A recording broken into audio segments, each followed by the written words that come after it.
लहानपणापासून असताना ह्या मार्गाचे तत्वशब्द नियम मला माहीत होते. मी जसं जसं मोठं झालो, भगवंताला जे काही मागितलं, भगवंताला सर्व काही दिलं.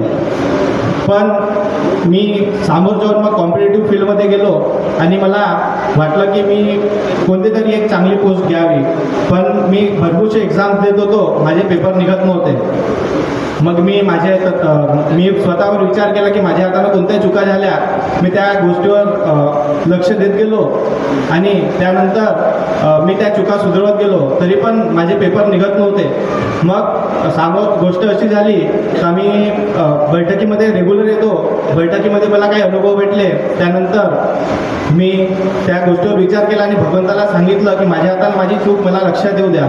भगवंतानी मला चूक जागृती, मला 2-3 जागृत्या भेटल्या आणि जागृत्या भेटल्यानंतर मी स्वतः माझी चुकी अशी होती की माझे मामा, म्हणजे लहानपणापासून मी माझ्या मामाच्या घरी जात होतो. माझे मामा दारू वगैरे पित होते, आम्ही त्यांच्या घरी जात होतो, ते आमच्या घरी येत होते.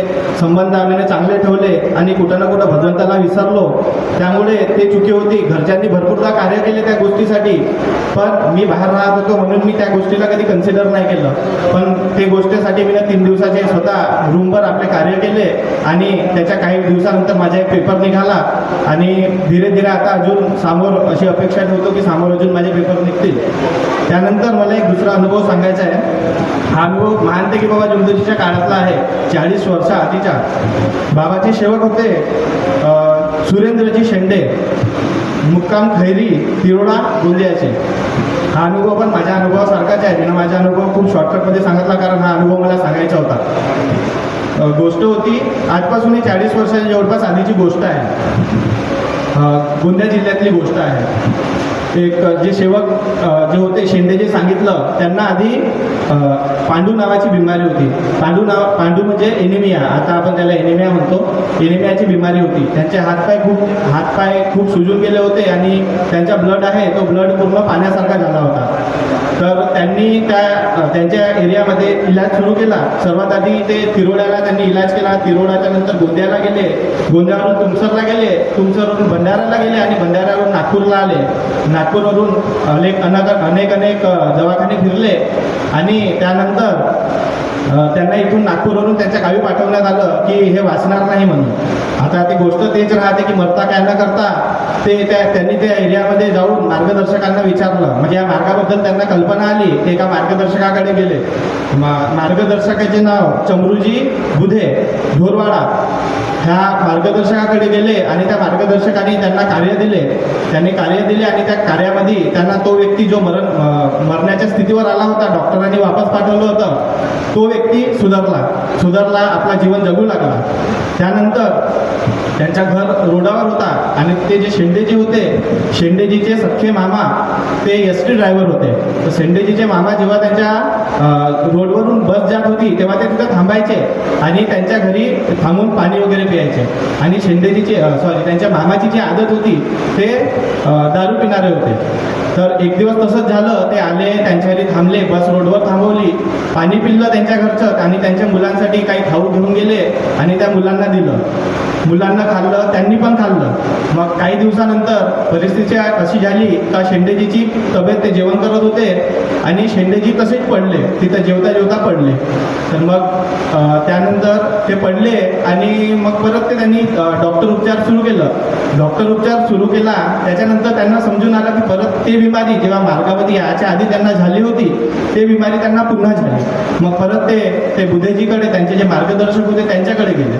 त्यांच्याकडे गेल्यानंतर त्यांना समजलं नाही. त्यांनी विचारलं परिवारामध्ये की त्यांच्या वाईफला विचारलं की का चुकी झाली. त्यांना नाही समजलं, मार्गदर्शकाला नाही समजलं. आणि त्यावेळेस सेवक कमी होते. तर आजूबाजूच्या परिसरातले म्हणजे आमचा जो परिसर आहे, तुमचा परिसर, त्या परिसरातले चांगले जे मार्गदर्शक आहेत त्यांना बोलवण्यात आलं. 5 मार्गदर्शक होते. त्यांचे नाव सांगतो. चमरूजी बुधे, ढोरवाडा, शिवकिशनजी ठोकर, माजी संचालक बालकदासजी ठोकर यांचे वडील होते ते, आणि माझे पण मार्गदर्शक जिबाजी कुकडे, शेलटपार, बांतेजी लोणाऱ्याचे आणि रघुनाथजी शिंगणजुडे खैरीचे, असे 5 मार्गदर्शक त्यांच्या घरी आले. त्यांना विचार विमर्श केलं, मार्गदर्शन केलं, तरी पण त्यांना काही सापडलं नाही. आणि परिस्थिती अशी आली का जे शेंडेजी होते, शेंडेजीला चम्मचाने पाणी पाजा लागत होतं आणि ते म्हणजे एक लाशसारखी झाले होते. त्यांना त्यांचे रिलेटिव्ह पाहायला येत होते की आखरीचे दिवस आहेत म्हणून. मग मार्गदर्शकाने म्हटलं की म्हणे आपण एक काम करू, म्हणे आपण यांना महानते की बाबा जुमदोजीकडे घेऊन जाऊ. तर रात्री 3 वाजता त्यांनी बैलबंडी जोखली. 2 मार्गदर्शक, त्यांची पत्नी आणि ते जे शेंडेजी होते ते रात्री 3 वाजता तिरोडावरून नागपूरला यासाठी निघाले. ते जेव्हा महानते की बाबा जुमदोजीकडे दुसऱ्या दिवशी पोहोचले तेव्हा ते जे शेंडे जे होते ते बंडीवर असे लाचसारखे आले आणि त्यांना 2 जणांनी साईडनं पकडला आणि महानते की बाबा जुमदोजीच्या दरवाजामध्ये जस्ट त्यांनी एंट्री केली आणि एंट्री केल्यानंतर महानते की बाबा जुमदोजी त्या मार्गदर्शकांना ओळखत होते आधीचे. आणि महानते की बाबा जुमदोजीच्या मुखातून पहिले शब्द निघाले की मामा मोठा की बाबा मोठा. आणि बाबाने हे शब्द 3दा म्हटले की मामा मोठा की बाबा मोठा.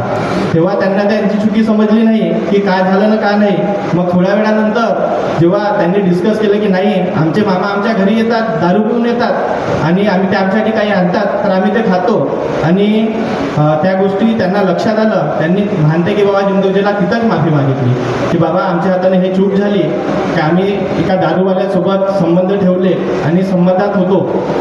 जो व्यक्ती मरण्याच्या कंडिशनवर होता, नागपूरला एक लाशसारखा आला होता, तो व्यक्ती महानते की बाबा जुमदोजीला त्यांना जेव्हा माफी मागितली तेव्हा तो 10-15 मिनिटामध्ये तिथंच सुधारला.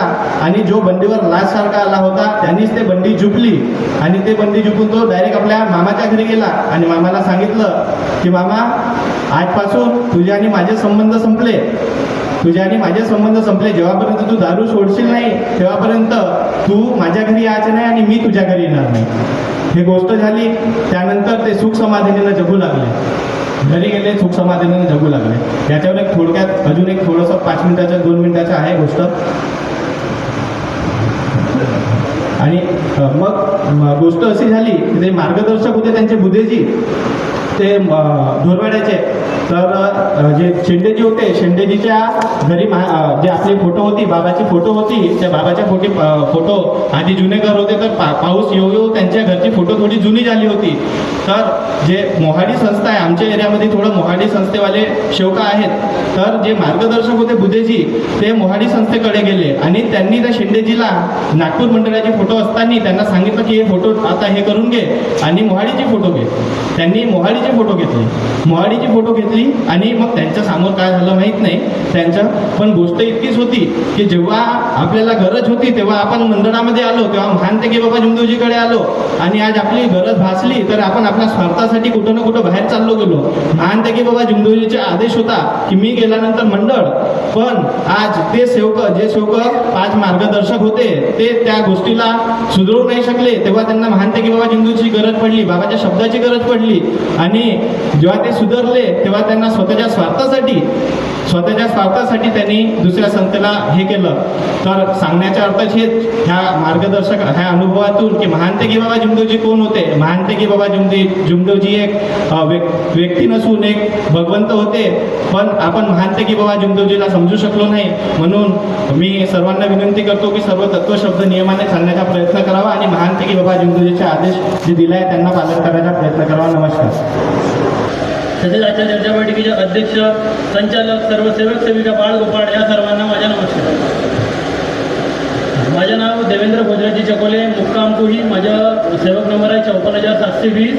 आणखी माझे मार्गदर्शक आहेत रमेशजी झंजोडे, मुक्काम कुही. मी एक सॉफ्टवेअर इंजिनियर आहे. माझं 2024 पासआउट आहे. माझं सर्व एक्झाम वगैरे पूर्ण क्लिअर निघाल्या. पण मला जॉब लागत नाही. आता पण सध्या माझे 2-3 ठिकाणी इंटरव्ह्यू झाले, माझे सिलेक्शन झाले, पण तिथून मला ऑफर लेटर आणखी जॉईनिंग डेट येत नाही.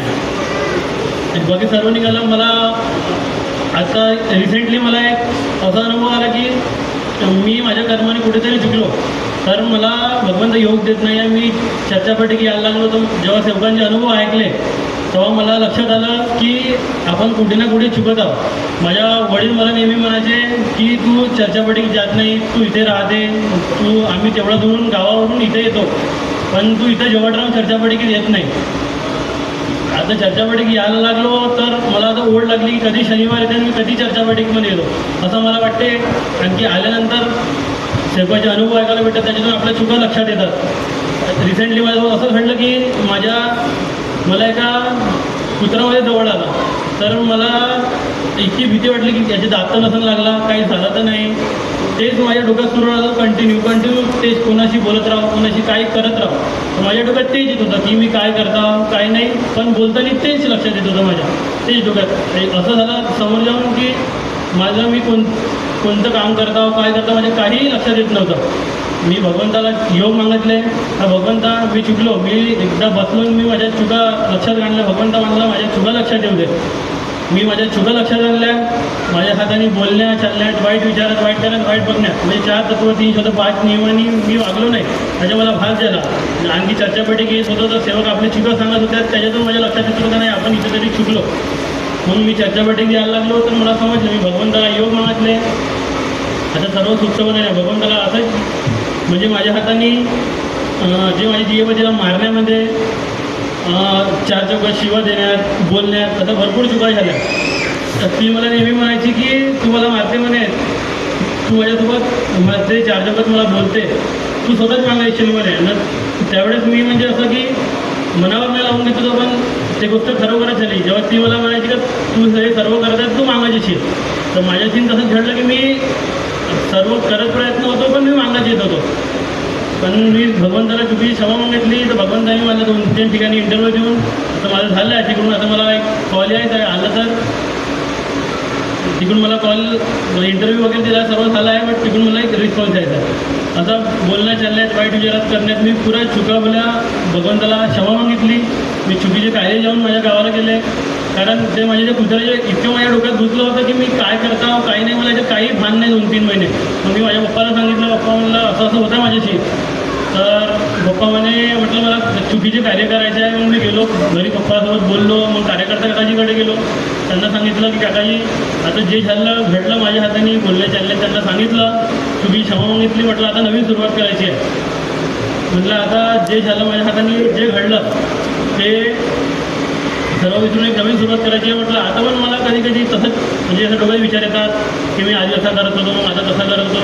भगवंताला असं योग मागतो की जे माझ्या हाताने घडलं भगवंता मला माफ करा आणि आज मला चांगले योग द्या, सर्व माझ्या सुखसमृद्धी जाऊ द्या. चांगले मला एक ओव्हर थिंकिंग नको होऊ द्या, एक मी जास्त निगेटिव्ह किंवा एकाच गोष्टीवर खूप जास्त विचार करतो की असं होईल का तसं होईल का, म्हणजे माझी एनर्जी पूर्ण त्याच्यात वेस्ट चालली जाते, ज्याची काही होणार नाही आहे. भगवंता मला पॉझिटिव्ह बनवा, आणखी निगेटिव्ह विचार मला मनातून काढून टाका. जेवढं मी चुकापुरी क्षमा मानतो. आणखी मी इथं भावनामध्ये जेव्हा पण येतो तो भगवंता दर शनिवारी येतो मी भगवंता, आणि जे मी चुका केला त्या चुकीला मी सांगतो, पण 2-4 दिवस त्या काही होत नाही, म्हणून नंतर माझ्याकडे तसेच चुका होतात. तर भगवंताला त्याचे पण योग मागितले, क्षमा मागतो मी भगवंताला जे मी केलं. त्याच्यानंतर मी सर्व 4 तत्व 305 नियमाने वागण्याचे पूर्ण प्रयत्न करीन. एवढंच बोलून मी माझे सत्पुरुष सर्वांना माझ्या नमस्कार. त्याने प्रणाम करू.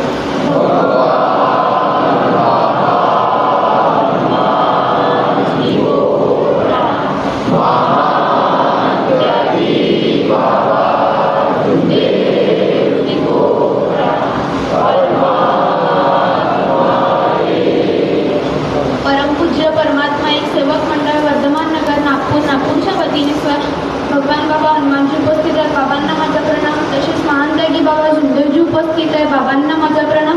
तसेच मातोश्री आई उपस्थित आहे, आईंना माझा प्रणाम. तसेच आजच्या चर्चा बैठकीला लाभलेले अध्यक्ष गायधनी बडप्पा यांना माझा नमस्कार.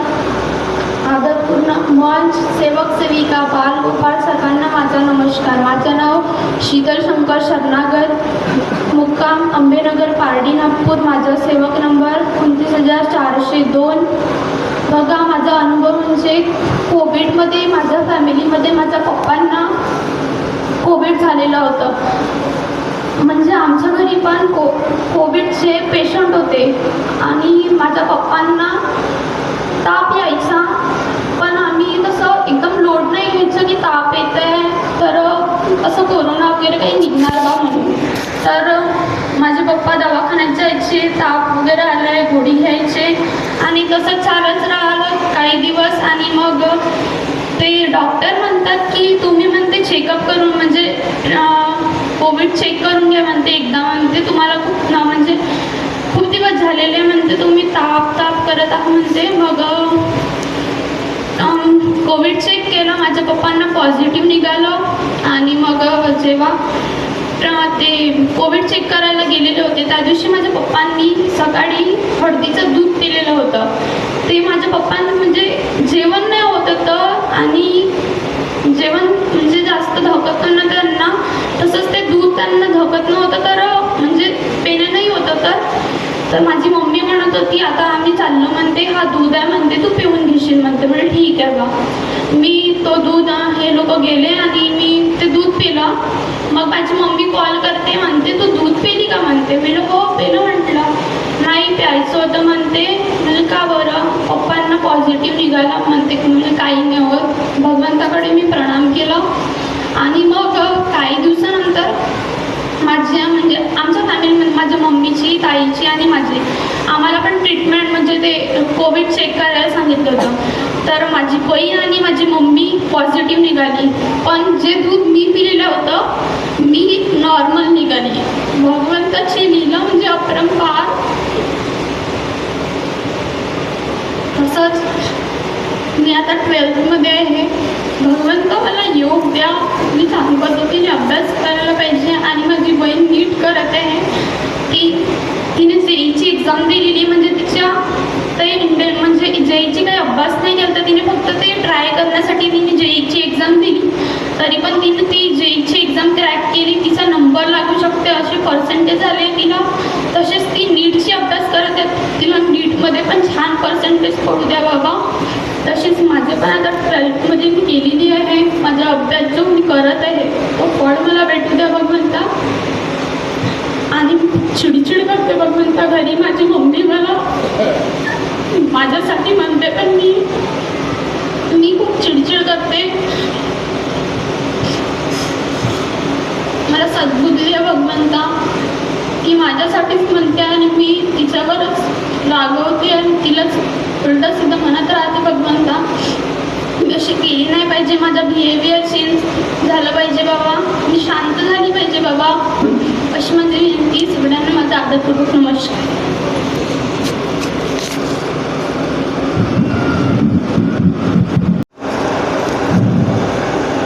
आपण अगोदर बाबाला प्रणाम देऊ.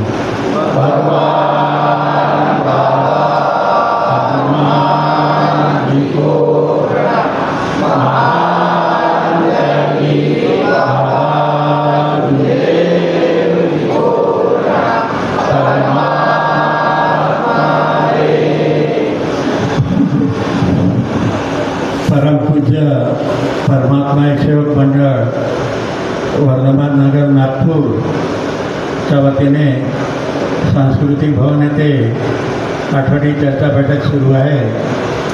या चर्चा बैठकीत सृष्टीचे निर्माता स्वयं भगवान बाबा हनुमानजी उपस्थित आहेत. त्यांना माझा प्रणाम. आपल्या सर्वांचे सद्गुरू महान त्यागी बाबा जुंदेजी उपस्थित आहे. त्यांना माझा प्रणाम. आपल्या सर्वांच्या आई वाराणसी आई उपस्थित आहे. त्यांना माझा प्रणाम.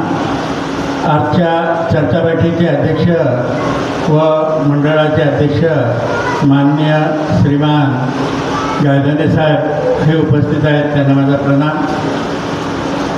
आजच्या चर्चा बैठकीत परमात्मा एक सेवक मंडळाचे ज्येष्ठ मार्गदर्शक श्रीमान सोनकुसरे काकाजी उपस्थित आहेत. त्यांना माझा प्रणाम. मंचावर उपस्थित माजी अध्यक्ष मेहर साहेब, माजी संचालक वाघमारे साहेब, तसेच मधुभाऊ, तसेच सर्व कार्यकर्ते, तसेच सेवक सेविका बालगोपाल या सगळ्यांना माझा नमस्कार. माझं नाव निंबे वारापात्रे. माझा सेवक नंबर 243 आहे. पहा, आपण या मार्गावर आलो आणि मार्गावर येताना मी पण लहान असतानाच आमच्या वडिलांनी हे मार्ग स्वीकारलं. त्यावेळेस बाबांकडून डायरेक्ट सेवा देत होते. जेव्हा मी लहान होतो तेव्हा मला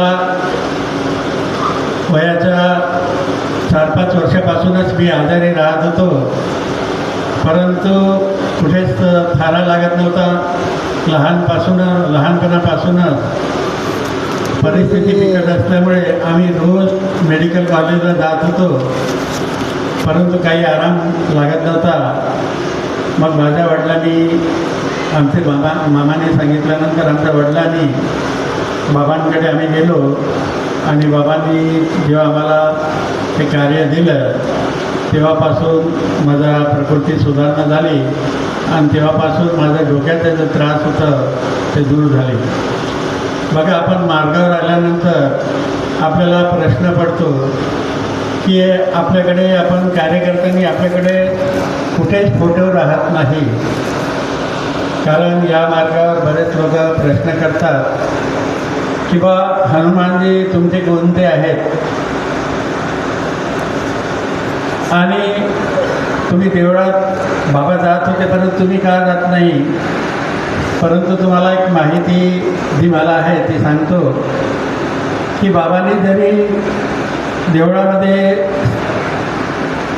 देवाला विनंती केली असली तरी पण बाबांचा त्या काळामध्ये असं लक्षात आलं की त्यांच्याकडे जेव्हा रंगारी नावाची बाई येत होती आणि ती आपल्या गालाचं मांस ओरबडून खात होती आणि तिच्या अंगातलं काही भूत जात नव्हतं, तेव्हा बाबांना प्रश्न पडला की मी एवढा प्रयत्न करूनही या रंगारी बाईच्या अंगातून का भूत जात नाही.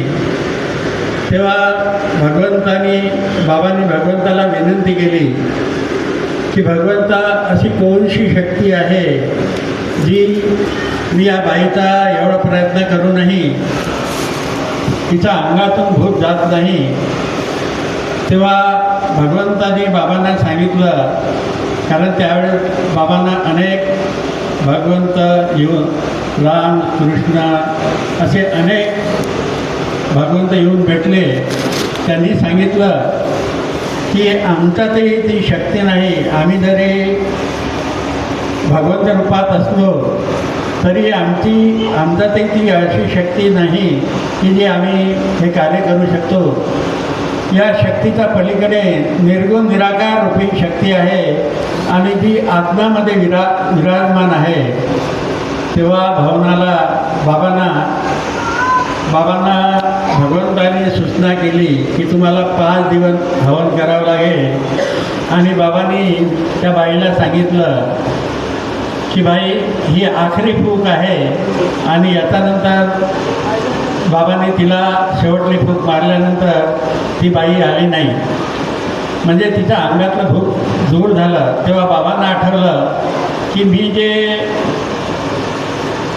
भगवंताला सांगितलं की मी आजपासून कोणत्याही देवाला मानणार नाही, म्हणजे एक निर्गुण निराकार शक्ती ज्या या ब्रह्मांडामध्ये आहे ती निर्गुण निराकार शक्ती कार्यरत आहे आणि आपण पाहतो की तीच निर्गुण निराकार शक्ती प्रत्येक आत्मामध्ये विराजमान आहे.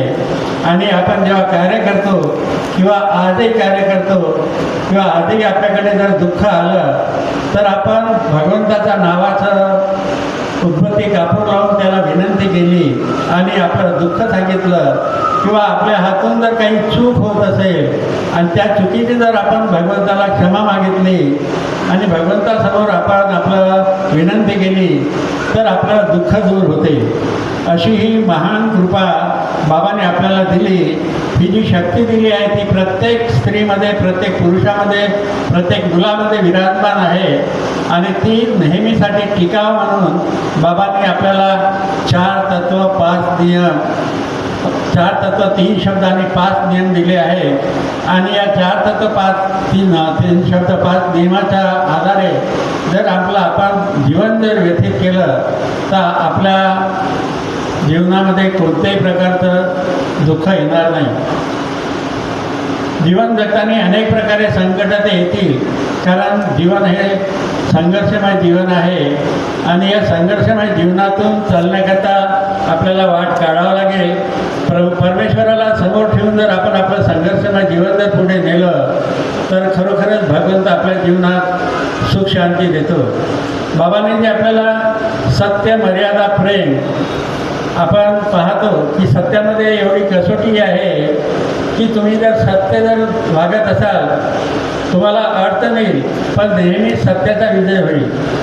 आपण आपल्या कुटुंबात मर्यादा जर पाडली, आपण पाहतो की आपल्या घरामध्ये जर आपले मुलं बाळं, आपले जे सून मुलगा त्यांच्यासोबत जर आपण मर्यादेने वागलो तर घरामध्ये एक वातावरण पहा तुम्ही, शांततेचं वातावरण आहे. मर्यादेने सगळे जर एकमेकाशी बोलून आपण जर आपल्या ह्याच्यात म्हटलं की कुटुंबात एकता करा, आपण एकट्याने जेवण केलं तर हसत खसत जर जेवण केलं तर त्या घरामध्ये जी शांती राहते, जे समाधान राहते, हे काही वेगळंच राहते.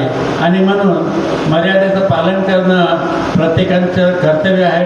त्याच्यानंतर प्रेमाने आपण सर्व काही जिंकू शकतो. अशा प्रकारे बाबांनी आपल्याला या 4 तत्व 3 शब्द नियमातूनच आपल्याला या भगवंताची ओळख दिलेली आहे.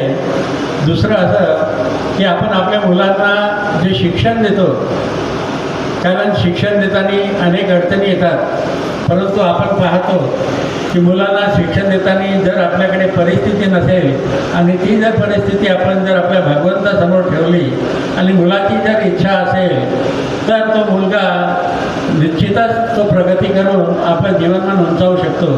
आणि आपण आपल्या मुलांना देखील ती शिकवण द्यायला पाहिजे.